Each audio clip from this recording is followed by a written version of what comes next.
What's up, gamers and collectors? DGC back with another video. Got this big ass box in front of me. I had planned out a nice two-part video. One was going to be last weekend and one was going to be this weekend. However, it didn't work out. And what's in this box, and I'll go ahead and start explaining that here in a second.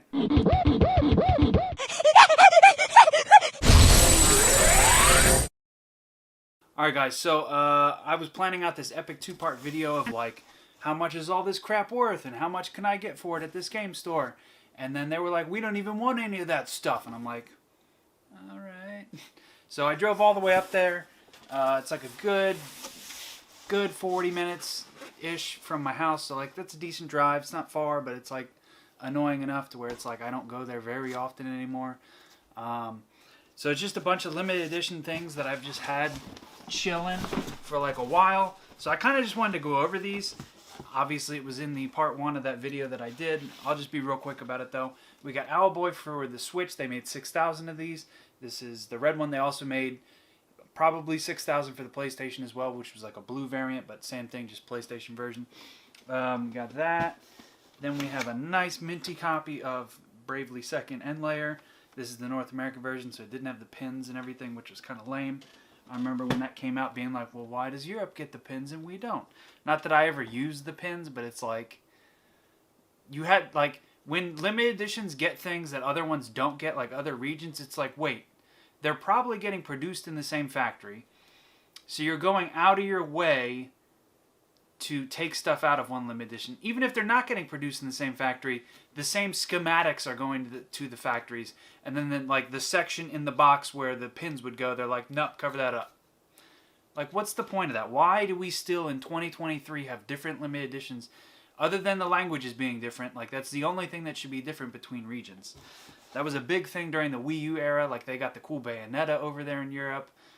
They actually got a physical edition of Fatal Frame. We never even got that over here. There was a couple other. They got Fast Racing Neo physical for the Wii U. I actually had that. Of course, it wouldn't work on my Wii U unless you region unlocked it. Either way, so in here, there's actually about a dozen games in here. So got Fire Emblem Warriors. This was like the second or third limited edition that came out for the Switch. It's a fun game. I'm just not super into the Warriors game. This is like a super mint copy. Only ever played it a few times. Never even like. It hasn't been all finger banged or anything. Like, it's in really good condition. So, like, still worth like $75-ish, I would think. Somewhere in that range. Bravely Second, 100, 150. The Owlboy, 100, 150. And it gets better at the end, I'll tell you, though. Like, the reasoning behind all their logic and everything. And then we have The Alliance is Alive. Open, but still in the cellophane. So, obviously, in amazing condition. Then we got this one here, which is actually kind of a cool game. But the reason I mainly don't, this Toki Tori, like the remake collector's edition, whatever, really good visuals, very fun little arcade platformer shooter type thing. It's kind of, yeah, that's I guess what I would call it. But again, in the cellophane, open, but in a mint condition. The reason I kind of just don't want any of these things is because they are like odd-shaped limited editions. So the limited editions that I do like are...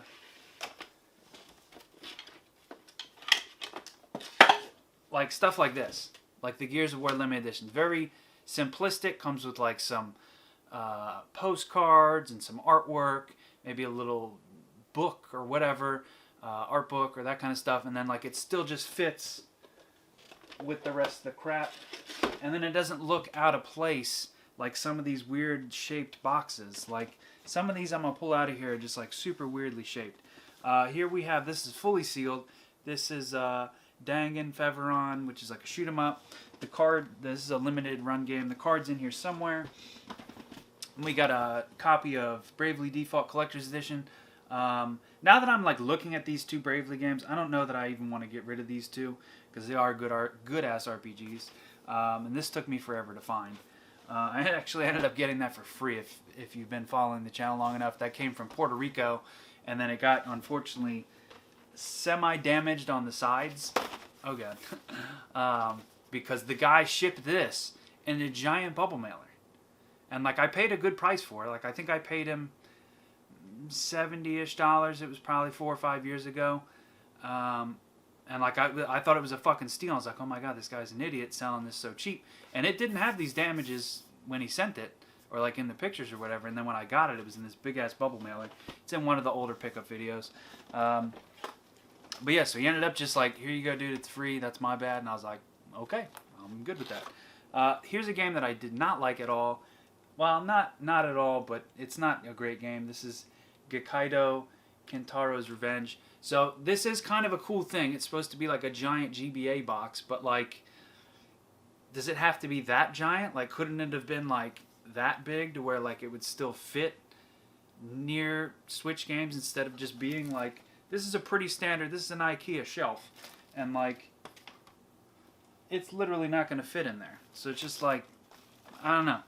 I don't have a ton of room for games and stuff, and it just didn't work in the collection, so it needs to go. Here is a fun game, but again, just a weird shaped box, and it's just not for me for my collection anymore. Accounting Plus is a VR PS1 game, or PSVR 1. Then we have the two Big Daddy games down here at the bottom. This is Darius. Now again, looking at this, they only made 900 of these, so it's like, it's super fucking rare. And I'm like, do I really want to get rid of this? Because you're never getting it back if I get rid of it. This is the arcade and the console edition. And then this came with like all sorts of awesome shit. And like strictly limited, I've said this a gazillion times, with these nice little like magnetic boxes. It's like nice thick cardboard. Just really sturdy. The Germans are just good at making shit. And then it had like nice little pins in here. Multiple CD soundtracks. There's like 2 discs games in here. Well, one's the arcade versions, one's the console versions and whatnot. And like, it's a really nice package here. So then like, the more I think about it, I'm like, bro, you're never going to get that back at a reasonable price. So I don't know.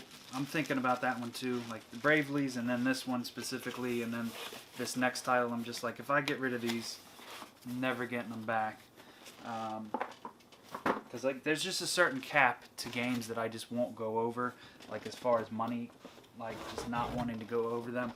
Then we have Battle Garega here. This is the 2016 revision, limited run games, strictly thing. And so that was all the games I took. Now, I did the math.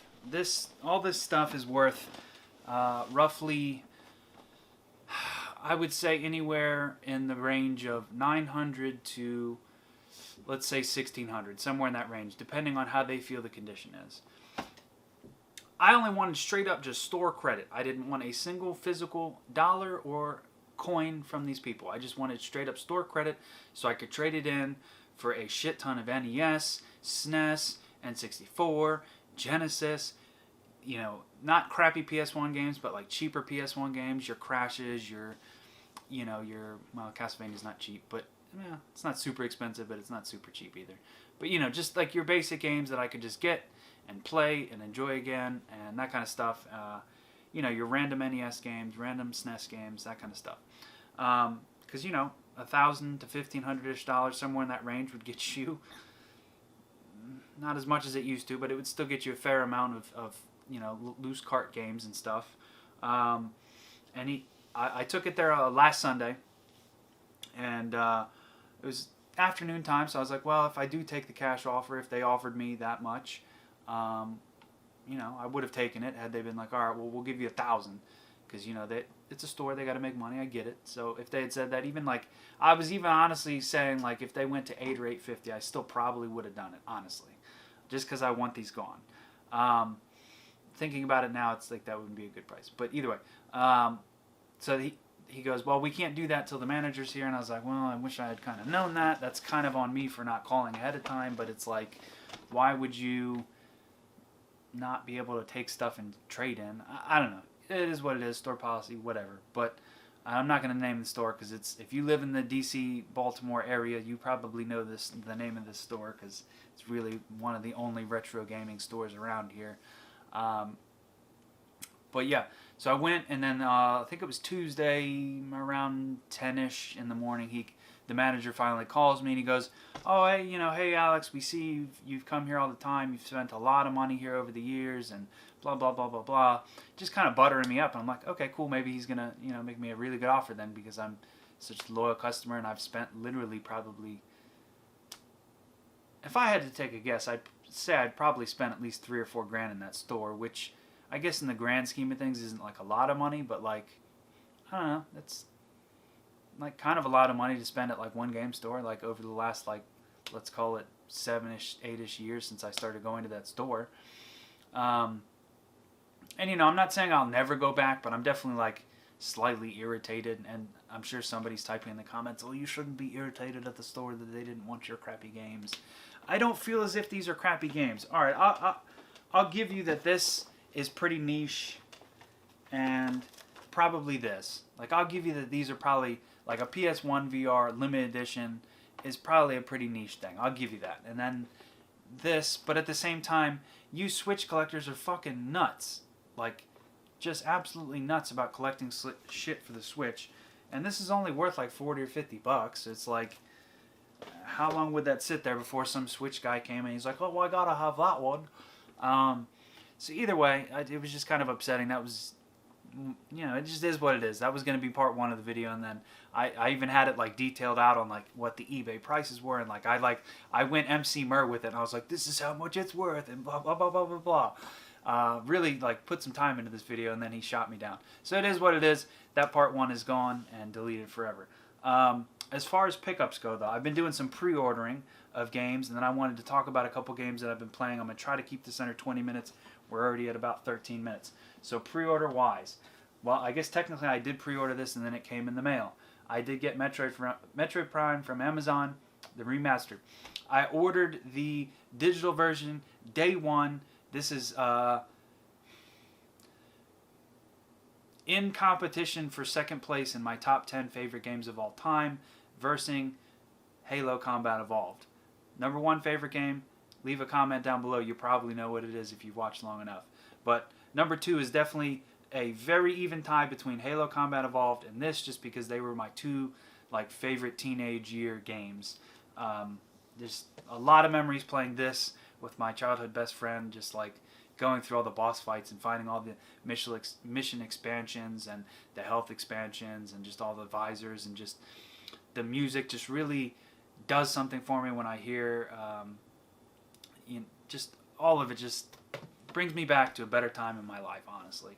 And then Halo again, that same best friend, like I remember getting my Xbox, immediately called him up. I was like, yo, you gotta come over, we got the Xbox, I got Halo, bring it on, let's get this going. So yeah, so I pre-ordered that, got that. These are again going for like $100, which is just fucking nuts to me. It's insane that Nintendo is really being that lame about their games still. I get why Nintendo does their short supply, because it ups the demand and then it keeps people hyped.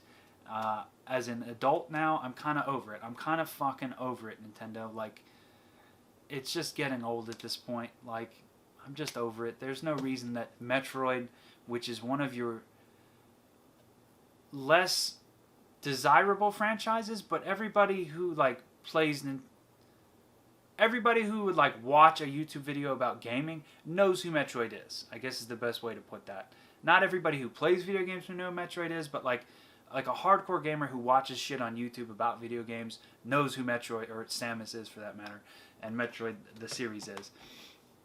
So like the fact that they're just like, nah, we're going to release this cool remaster out of the blue, but we're not going to print enough copies for everybody to get it so we can drum up more demand for it.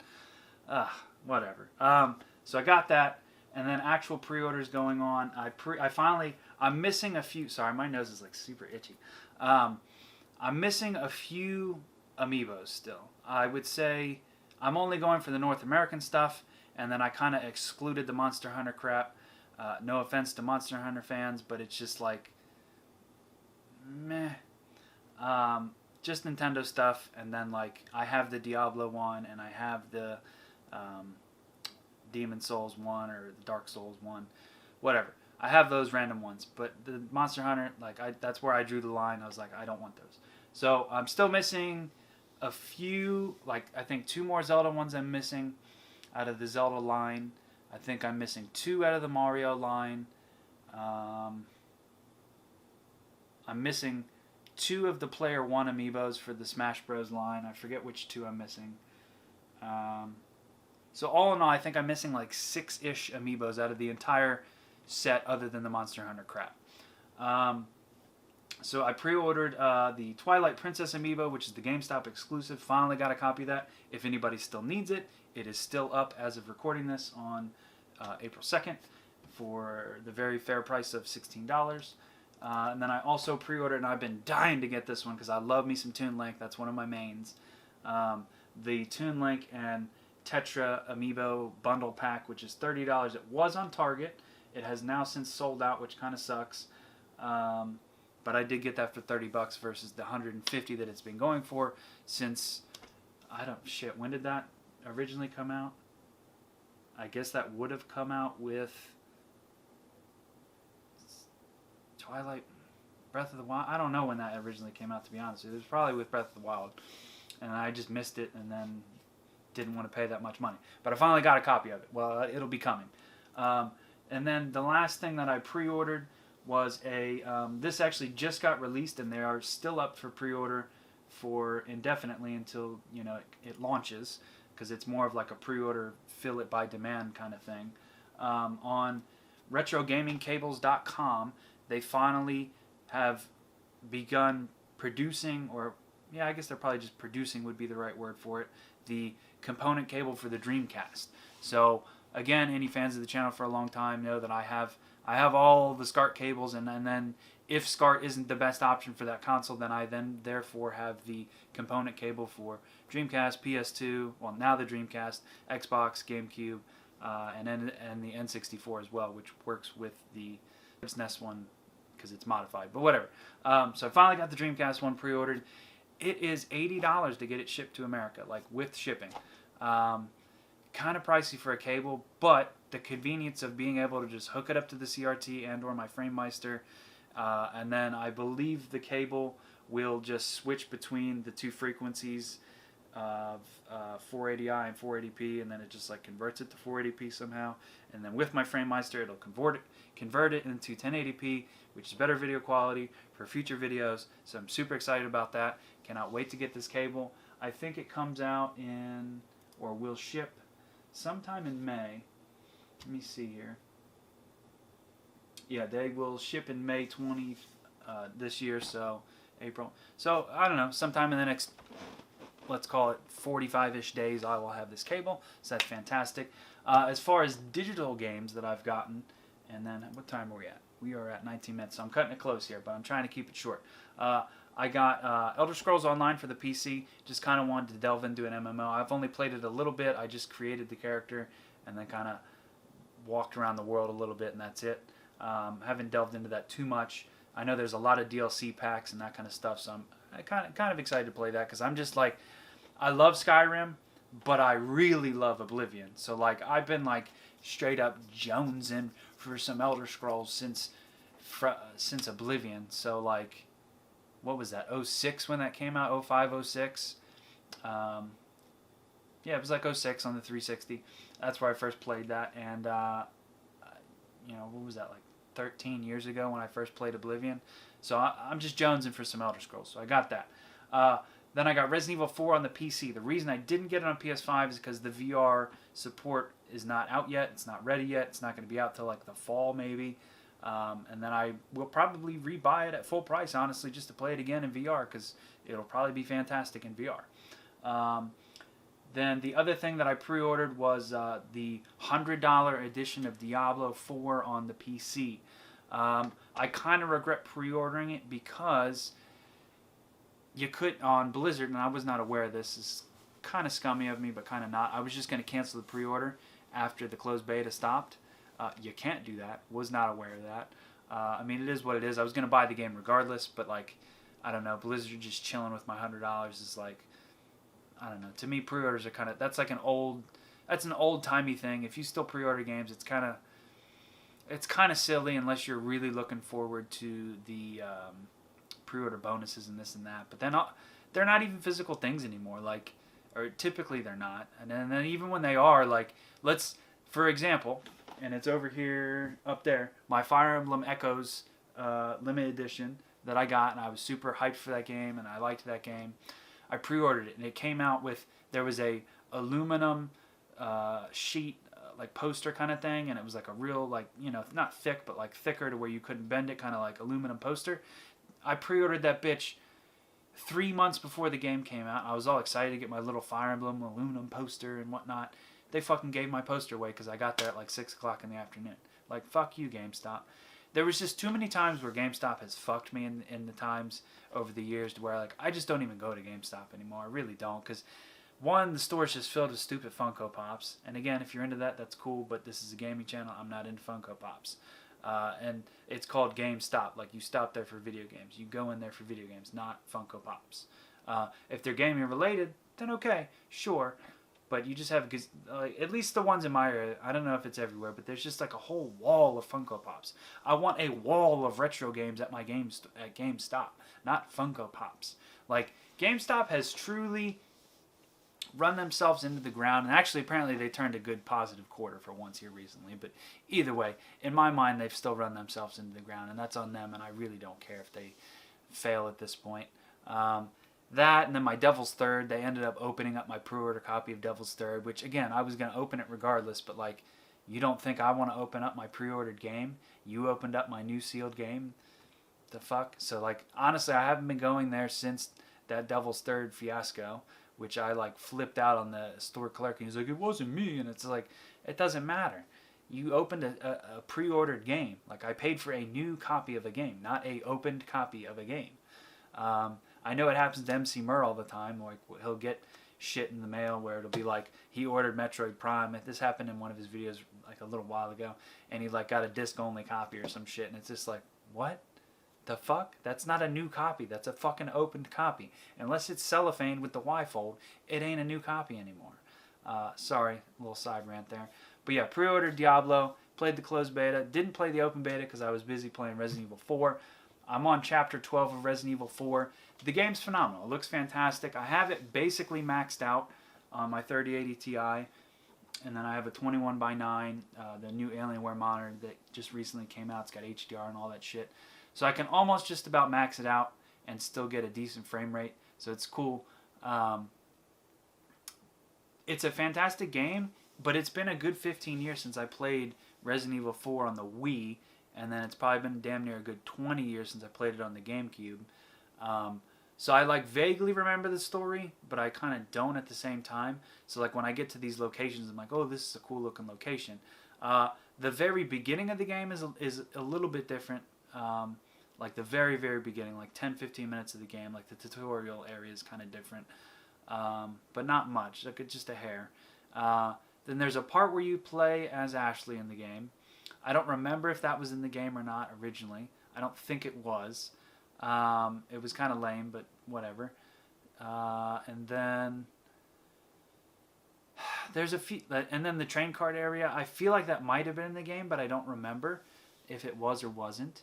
But yeah, I'm on like chapter 12. I don't honestly know how many chapters there are. I think it's close to the end. It seems like it's close to the end.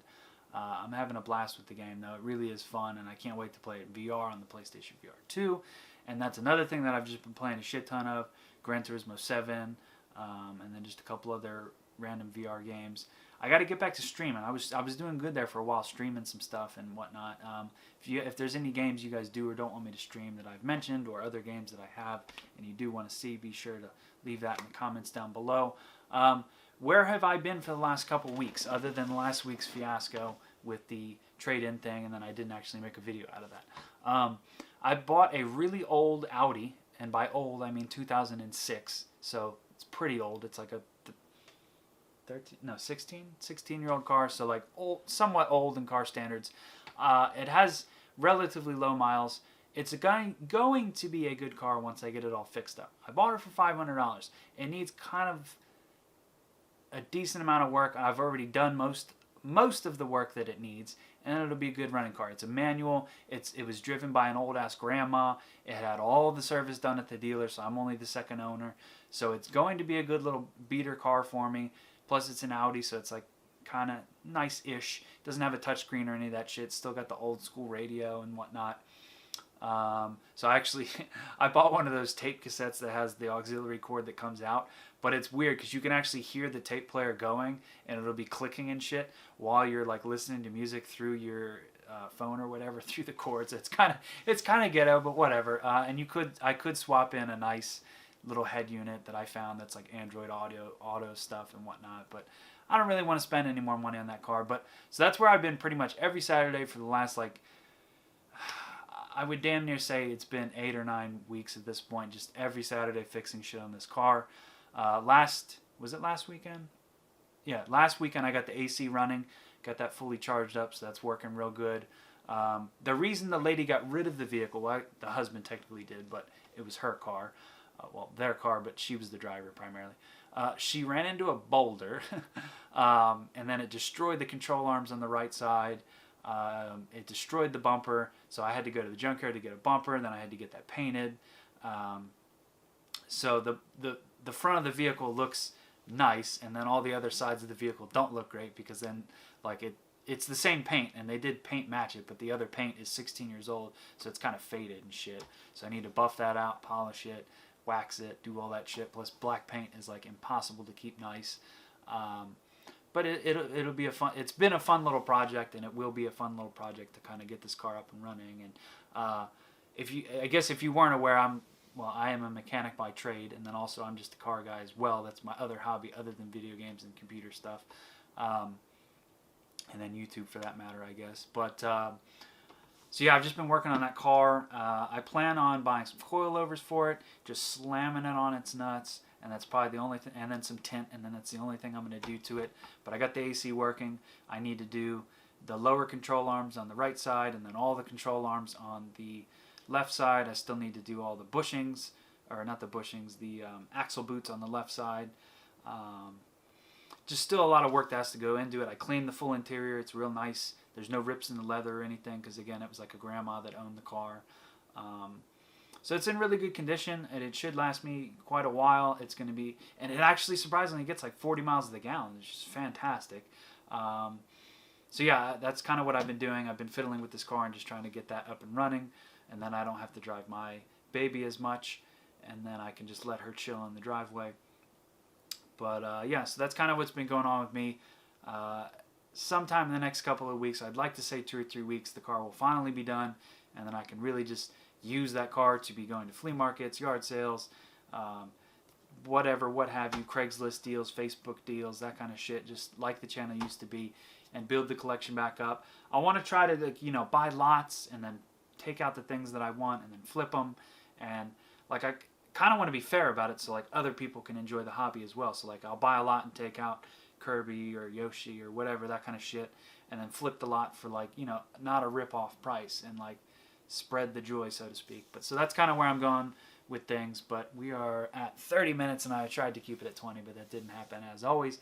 But that's what I've been up to, guys. That's the stuff that I'm going to be playing here in the future and whatnot. But as always, peace out for now, guys. Till next time. Come here, you mother...